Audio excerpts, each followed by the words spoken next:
from committee members. Board members, Mr. Shea, and then Ms. Newman, Mr. Shea. Thank you, Madam President. So there's a number of things I'd like to address.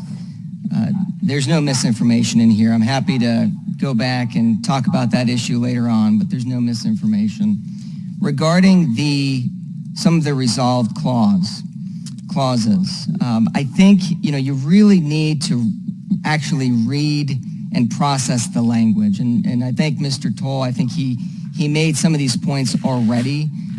But the first thing I would underscore is that districts that have come in here, Columbus, Toledo, as Mr. Toll said, there's nothing in here that would cause them to have to change what they're doing.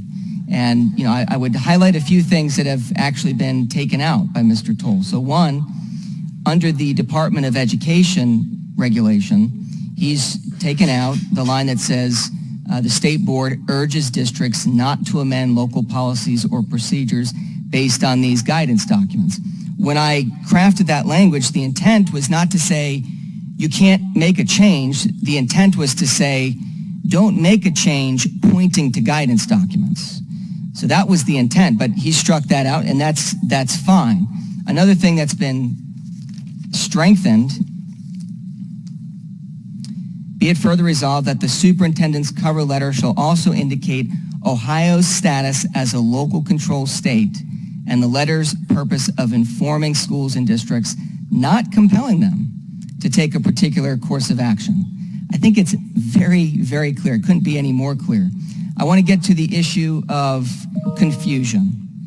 While there are districts out there that are feverishly making changes and clearly want to make these changes, I hear from many other districts, local board members, with a lot of questions, what is the status? And so I believe this does help to clarify the status.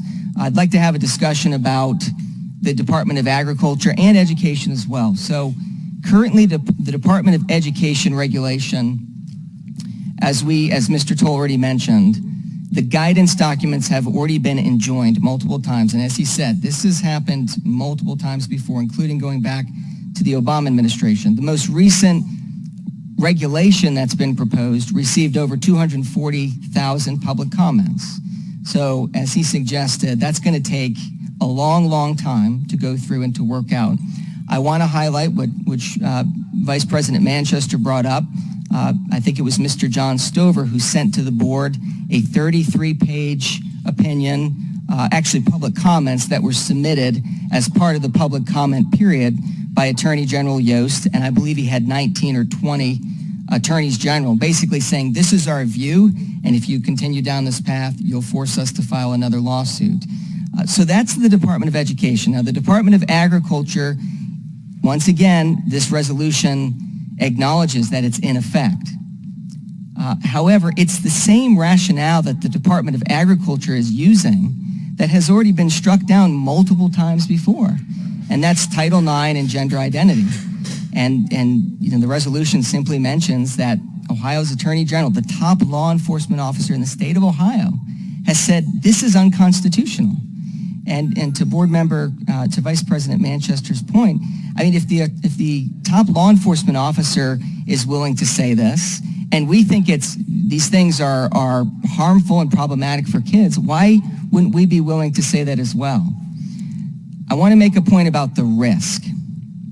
So I think these regulations are an extremely tenuous ground, extremely shaky ground, but let's imagine that they actually did go forward and the Department of Agriculture took effect, the request for injunctive relief was not granted.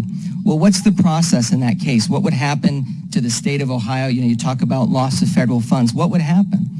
Well, if a complaint was brought forward, a district would have, or the state would have an opportunity, obviously, to take that to court.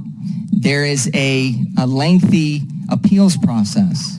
And then if all of that didn't work out in the state or the district's favor, and the courts decided with the federal government, you'd have 30 days to comply.